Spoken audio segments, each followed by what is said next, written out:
होते हैं तो पूरी न्यूट्रलिटी के साथ, तटस्थता के साथ ये किसी पक्ष के लोग मारे जाएं, उनकी सेवा करने में विश्वास करते हैं। फिर इसके साथ साथ जहां कहीं भी कोई परेशानी हो तो उसको लेकर जागरूकता का अभियान चलाते हैं और उस बात को लेकर उस मुद्दे को उठाते हैं। तो एक मायने में अनेक मुल्कों में इनका काम फैल चुका है और बिहार हिंदुस्तान में भी इन्होंने अपनी शाखा स्थापित की और कालाजार के खिलाफ ये काम कर रही है। खुशी की बात है। अभी मैं अपने अधिकारियों से पूछ रहा था कि कालाजार के लिए बिहार में योजना है और आज डॉक्टर सीपी ठाकुर जी का भी नेम प्लेट यहाँ हमने देखा। शायद वो आमंत्रित रहे होंगे लेकिन संसद के सत्र की व्यवस्था के कारण मुझको भी लग रहा था कि कैसे आ पाएंगे, लेकिन कालाजार के प्रति वो हमेशा सजग रहते हैं और वे भी कालाजार के क्षेत्र में काम करते रहते हैं। इसी को देखते हुए हम लोगों ने 2007 में बिहार में कालाजार के उन्मूलन के लिए टास्क फोर्स गठित किया था हमारी सरकार ने, डॉक्टर सीपी ठाकुर जी की अध्यक्षता में। उस समय वे फिर से सांसद नहीं बने थे। बाद में सांसद बन जाने के बाद उन्होंने उस दायित्व को उनके लिए निभा पाना शायद संभव नहीं हुआ, लेकिन कालाजार के क्षेत्र में वो काम करते रहे।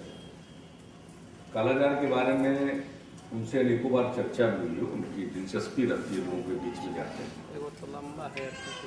तो पहले एक बात हम लोगों ने की थी कि भाई कालाजार के जो मरीज होते हैं, विश्लेषण से ये बात प्रमाणित है कि वे गरीब होते हैं और ज्यादातर सामाजिक रूप से पिछड़े होते हैं। दलित समाज में, महादलित समाज में, अति पिछड़े वर्गों में ज्यादा मरीज पाए जाते हैं, गरीबी भी उनमें होती है। अभी नुक्कड़ नाटक दिखाया जा रहा था तो उसमें वैसे ही एक गरीब का चित्रण, उनकी गरीबी का भी चित्रण किया जा रहा था। अब अवेयरनेस बहुत जरूरी है, लेकिन साथ साथ अवेयरनेस के साथ साथ भाई अगर कोई अस्पताल जाता है कालाजार का मरीज तो उसकी देखभाल के लिए भी एक आदमी होना चाहिए। और गरीबी के कारण वो जा नहीं पाते, तबीयत खराब रहती है तो भी आखिरी दम तक वो जूझते रहते हैं और जो कुछ भी पैसा कमा सकते हैं श्रम करके वो कोशिश करते हैं कमाएं। जब शरीर बिल्कुल टूट जाता है तब वो घर बैठ जाते हैं और उनके पास कुछ होता नहीं। तो एक बात हम लोगों ने उस समय आज से कुछ साल पहले कोशिश की कि भाई जो मरीज इलाज कराने जाता है अस्पताल में उनको भर्ती करके उनके साथ कोई जाता है तो उनके दोनों के भोजन का प्रबंध तो उनको कुछ अलाउंस भी मिलना चाहिए। तो ये बिहार में ये काम शुरू किया गया और दवाएं जो आती हैं तो केंद्र सरकार के द्वारा ये दवाओं की आपूर्ति की जाती है। कभी कभी समाचार पत्रों में खबर आती है कि कालाजार की दवा नहीं मिल रही है तो सरकारी अधिकारी ये बयान देते हैं कि भाई केंद्र से दवा आनी है, आ नहीं पाई है, हम लोग लगे हुए हैं कि जल्दी दवा आ जाए ताकि दवा की किल्लत न हो। तो ये काम सब लोगों का चल रहा था। तो हमने जानना चाहा कि एमएसएफ कर क्या रहा है, एमएसएफ बिहार में क्या कर रहा है इस मामले कालाजार के मामले में। क्योंकि केंद्र के सहयोग से, राज्य सरकार की तरफ से और उसमें अपना कुछ योगदान करते हुए हम तो पहले से काम कर रहे हैं। तो कर क्या रहा है एमएसएफ? तो मुझे पता चला कि एमएसएफ एक नया प्रोटोकॉल विकसित कर रहा है। जो इस सिलसिले में 2 दवाएं दी जाती थी, अब वो उतनी असरदार नहीं रही, ये बात कही जा रही है। तो इन लोगों ने एक नए दवा का प्रयोग करना चाहा। तो केंद्र सरकार के इजाजत से इनको बिहार में अनुमति दी गई है प्रयोग करने की।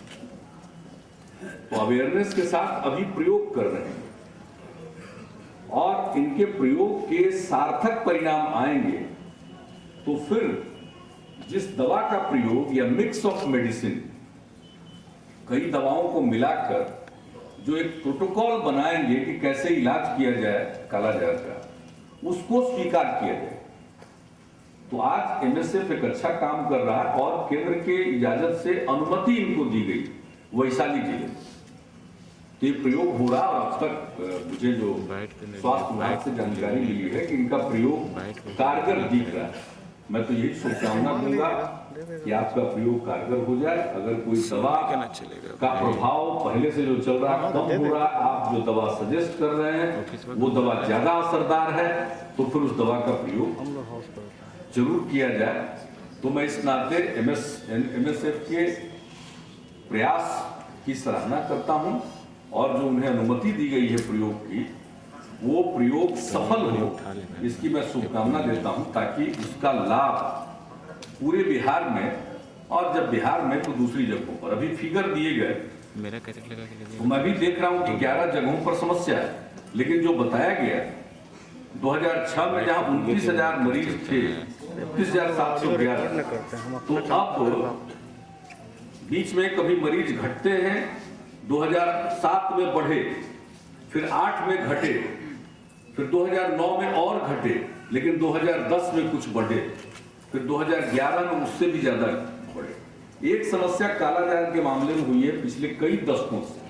अनेक बार कालाजार को खत्म करने का प्रयास हुआ, लेकिन होता क्या है कि जो लास्ट माइल पर पहुंचते हैं, तो लास्ट माइल पर पहुंचने के पहले शिथिल हो जाते हैं।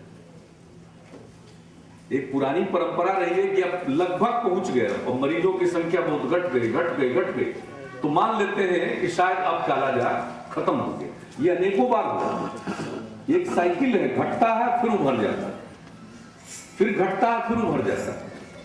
तो ऐसी स्थिति में हमने पहले भी, पूर्व में भी 2006 से ही कहा केंद्र को कि भाई इसको चलाना है तो निरंतर चलाइए। अब पल्स पोलियो कैंपेन निरंतर चल रहा, अभी मैं छोड़े नहीं है। पिछले 18 महीनों से एक भी नया केस रिपोर्टेड नहीं हुआ, लेकिन हम उसको छोड़ नहीं रहे।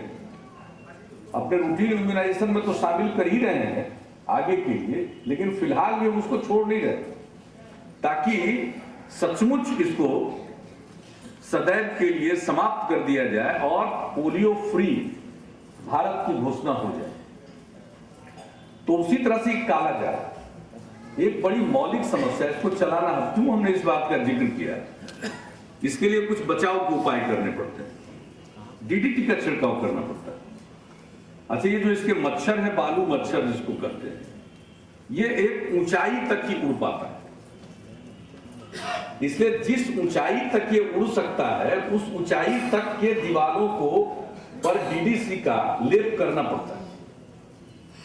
उनका जो कुछ भी हो, बालू इसमें चूना में मिला करके, जैसे भी हो, स्प्रे करके। अब ये काम निरंतर करना पड़ता है, हर साल करना चाहिए। अब उसमें शिथिलता आ जाती है। जो लगने लगता है कि नहीं अब तो लगभग हम बाजी मार लिए, तो किसी भी चीज के दौड़ में अंत में कोई आदमी शिथिल हो जाए तो कहां पीछे जाएगा? एवरेस्ट की चोटी पर ही चढ़ी। आप पहुंचते पहुंचते अंतिम समय में कहती कि अब तो लगभग पहुंच ही गया, तो गिर ही जाती है नीचे। तो जैसे एवरेस्ट की चढ़ाई होने की, तो उसी तरह से जो लास्ट माइल एफर्ट होता है वो सबसे महत्वपूर्ण होता है। तो मैं तो अपने अधिकारियों से कहूंगा कि भाई इसमें लगे रहिए और इस पर विजय पाएंगे। अब ऐसे एमएसएफ जैसी संस्था भी आ गई है, उनके प्रयोग के जरिए और दवाएं मिल जाएंगी तो अच्छी बात है।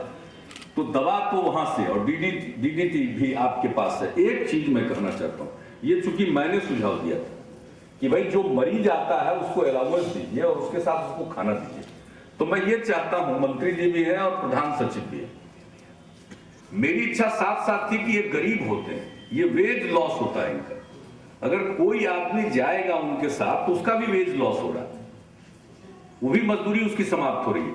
तो इलाज कराने के लिए मरीज जाए, उसको हम इलाज के साथ साथ एक दिन की न्यूनतम मजदूरी तो देंगे प्रतिदिन के इलाज के लिए, उनके साथ जो उनकी देखभाल के लिए जाएगा उसको भी हमें एक दिन की मजदूरी देनी चाहिए। तो हमारे यहाँ तो मिनिमम वेज 140 से मान लीजिए और बढ़ेगा, तो अभी हम आंकड़ा लगाएं तो 150 रुपया, यानी जो भी आप तय करें मिनिमम वेज के साथ ही लिंक करिए। जो राज्य सरकार का मिनिमम वेज घोषित हो वो दीजिए, भोजन के अतिरिक्त दोनों को खाना दीजिए और मिनिमम वेज दीजिए।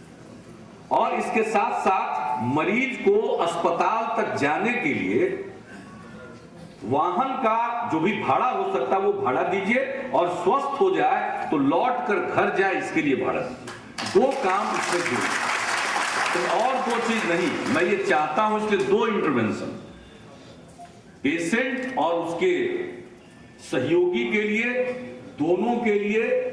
और अगर मान लीजिए 30 दिन उनको इलाज में रहना, 30 दिन, 15 दिन इलाज में रहना, 15 दिन, जो भी इनका प्रोटोकॉल डेवलप होगा और बढ़िया हो जाएगा तो शायद अस्पताल में कम दिन रहना पड़े। बाकी तो आप करते ही, आपके अस्पताल में कोई भर्ती होता उसका इलाज करते हैं, उसको मुफ्त में दवा देते हैं, बाकी सब चीजों के लिए नहीं। ये एक इंटरवेंशन हम चाहते हैं कि मरीज +1 उसको हम जितने दिन तक वो अस्पताल में रहना, जितने दिनों तक उसे रहना आवश्यक है प्रोटोकॉल के मुताबिक, उतने दिन का वेज हम देंगे मिनिमम। यानी एक मरीज पर आज के हिसाब से 140 या 42 है, तो लगभग 280 रुपया या 300 रुपया जो भी होगा वो देंगे, और आने जाने का खर्च। और चूंकि मुझको ऐसा लग रहा है कि हम ये कहते हैं और पता नहीं स्वास्थ्य विभाग को बजट में कहीं ना कहीं से परेशानी होती है, लेकिन अब मैं इसको बर्दाश्त नहीं कर सकता। इसलिए आज ही मैं इस बात की घोषणा करता हूं कि इतनी राशि में 10 करोड़ रुपए की राशि एक मुश्त आपके हाथ में, आपका पेशेंट का नंबर है 25,215, हमने 30,000 पर कैलकुलेट किया, 30 दिन के लिए 150 रुपए के हिसाब से, यानी 2 का 300 तो 9 करोड़ आता है। आने जाने का खर्चा कुछ भी मिलाकर के हम एक मुश्त 10 करोड़ रुपए की राशि हम स्वास्थ्य विभाग को मुख्यमंत्री राहत कोष से दे, और आप उसका इस्तेमाल करिए, अलग इसका अकाउंट मेंटेन कीजिए, और उस हेड से वेज का और आप आने जाने का खर्चा दीजिए। मैं ज्यादा दिन अब नहीं सुनना चाहता हूं। ये इंटरवेंशन होगा, ये करिए, एक भी मरीज घर में नहीं रहेगा, सब इलाज करवाएगा, और इसका अच्छा से प्रचार प्रसार करा दीजिए कि यह एक हमारी तरफ से इंटरवेंशन है। बाकी दवा WHO केंद्र ने जो तय किया वो चलाइए, या MSF के सहयोग से नया प्रोटोकॉल आ गया उसको चलाइए। ये तो स्वास्थ्य विभाग और इसके चिकित्सकों का और विशेषज्ञों का डोमेन है, वो मेरा डोमेन नहीं। कौन सी दवा इफेक्टिव है, उसकी एफिकेसी का जो वैज्ञानिक परीक्षण होता है, MSF को अनुमति दी गई है तो वैज्ञानिक ढंग से ही करेगा। अंतर्राष्ट्रीय स्तर पर इनको काफी रिकॉग्निशन है, मैं ऐसा उम्मीद करता हूं, तो ये जरूर करेंगे। और बाकी DDT का छिड़काव जितनी बार और जितनी इंटेंसिटी से करना जरूरी है, इनके बात का ख्याल रखिएगा। जैसे पल्स पोलियो में लोगों को हम लोगों ने ट्रेन किया, एक आदमी को डीब्रीफिंग होती थी उनकी प्रतिदिन, उसी तरह से DDT का छिड़काव एक निश्चित ऊंचाई तक अवश्य होना चाहिए। उस ऊंचाई तक करेंगे, इसके बाद कोई इस पर खतरा नहीं रहेगा। तो ये 2 काम करिए। और एक अंतिम सुझाव, आज चौबे जी विधानसभा के गेट के सामने ही हम कोई कालाजार दिवस का कर रहे थे। एक मैं सुझाव दूंगा, कालाजार दिवस हम क्यों मनाएं? कालाजार को भगाने का दिवस मनाएं, इसलिए कालाजार उन्मूलन दिवस। कालाजार दिवस का क्या मतलब है? हम लोग तो बिहार दिवस मना रहे हैं, तो बिहार का खुशियां मनाएंगे कि बिहार का गठन हुआ? स्वतंत्रता दिवस मनाते हैं, गणतंत्र दिवस मनाते हैं। कि कालाजार दिवस क्या होता है? कालाजार को रखना है तो कालाजार उन्मूलन दिवस इसको कहिए, it's not kala azar day.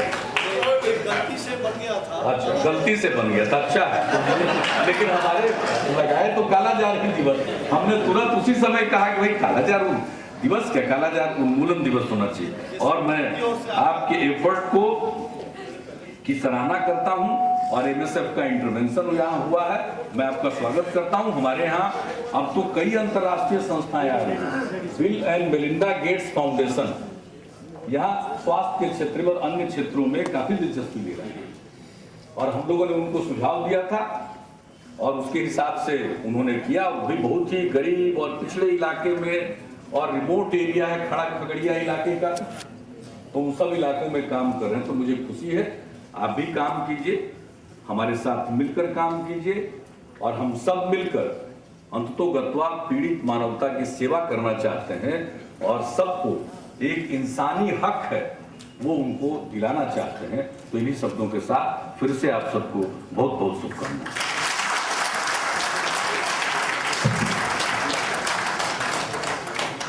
Many thanks, Honorable Chief Minister, for your encouraging words, sir.